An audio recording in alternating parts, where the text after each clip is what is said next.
Public relations works not only by controlling the content of media reports, but also by making sure that some voices are never heard. The marginalization of the Israeli peace movement in the American media is an example of how this works. It's been the point of view of the Israeli peace movement for years that the fundamental cause of the conflict is the Israeli occupation of Palestinian land and the settlement policies. But that view is considered in the United States something that's extremely marginal, and that you rarely see that view put forward in the American media. We, in the Women's Peace Camp in Israel, organized a mass vigil of women in black and a mass march through the streets of Jerusalem. 2,000 women strong, both Israelis and Palestinians. Can you picture that dramatic moment? 2,000 women dressed in black marching down the streets of Jerusalem to the walls of the Old City, where we hung banners from the walls of the Old City saying peace in 3 languages, Hebrew, Arabic, and English. And guess what? It didn't get into the media. That's not the kind of image that the media wants to create, because then all these images of Jews and Arabs working together, of Palestinians wanting peace, would create a kind of dissonance. It would contradict the message that the media has been giving us for years and years. Then how do you explain it? You can't explain it. One of the many groups working for peace inside the occupied territories that has not received coverage in the United States is the Israeli Committee Against House Demolitions. The committee's work has attracted a range of Israelis committed to peace, including Israeli soldiers. Our role is to go there and to rebuild Palestinian homes as a constructive way of resisting occupation. We're going to a Palestinian village and we're standing shoulder to shoulder, hand to hand, with Palestinian people who wish to have peace with Israelis. And in that way, where a lot of Palestinians are seeing that there are other Israelis, not the one who demolishes, but others who are rebuilding, and it keeps a flame of hope for a better future. In January 2001, 53 Israeli reserve officers in the Israeli Defense Force publicly refused to serve beyond the 1967 borders. They signed a petition stating that they would not serve in the occupied territories in order to dominate, expel, starve, and humiliate an entire people. Since then, hundreds of Israeli officers and soldiers have joined the movement, Courage to Refuse.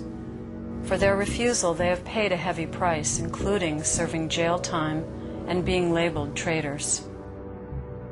I'm an Israeli patriot. We are Israeli patriots.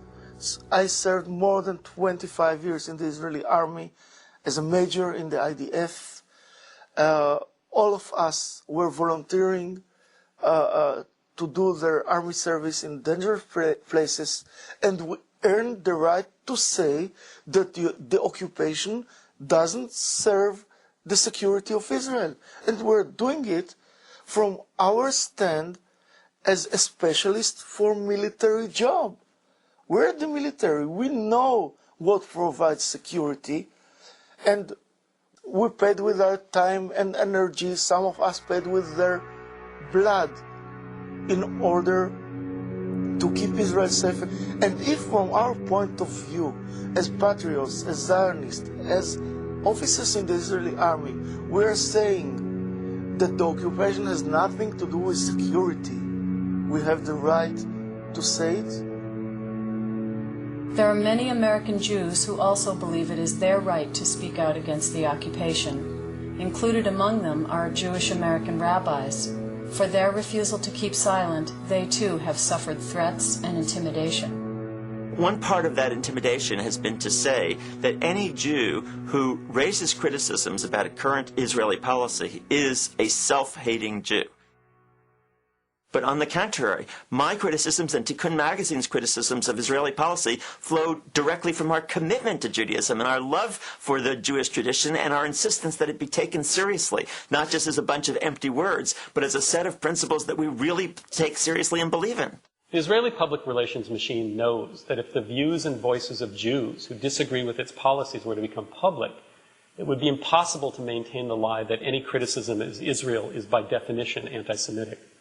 In fact, the accusation of anti-Semitism has been Israel's most effective strategy in silencing dissent, and American journalists in particular have been targets of this tactic. Any environment in which a journalist or any person steps forward and starts making serious criticism of Israel, of America's relationship with Israel, the unconditional support for Israel, the failure of any serious pressure to be put upon Israel by the United States to prevent the building of further settlements for Jews and Jews only on Arab land, any suggestion that the war between the Israelis and the Palestinians is a colonial war will be met by a deafening chorus of accusations, slanderous and lying though they are, that the person who brings up that subject is in some form an anti-Semite or a racist. And this remains the constant weapon that is used. The fact that anti-Semitism is alive and well in the world today makes it all the more important to differentiate between real anti-Semitism that needs to be condemned and opposed in its own right, and its misuse as a PR strategy. Trying to scare people into silence by conflating any criticism of Israeli policies with anti-Semitism, in fact, detracts from the very real threat that anti-Semitism does pose. Because there are anti-Semites in the world, there are racists. And if this continued campaign of abuse against decent people, trying to shut them up by falsely accusing them of anti-Semitism continues, the word anti-Semitism will begin to become respectable. And that is a great danger. And then the really bad guys, and they're around, there are people who want to burn synagogues, just like there are people who want to burn mosques. They'll start coming into their own.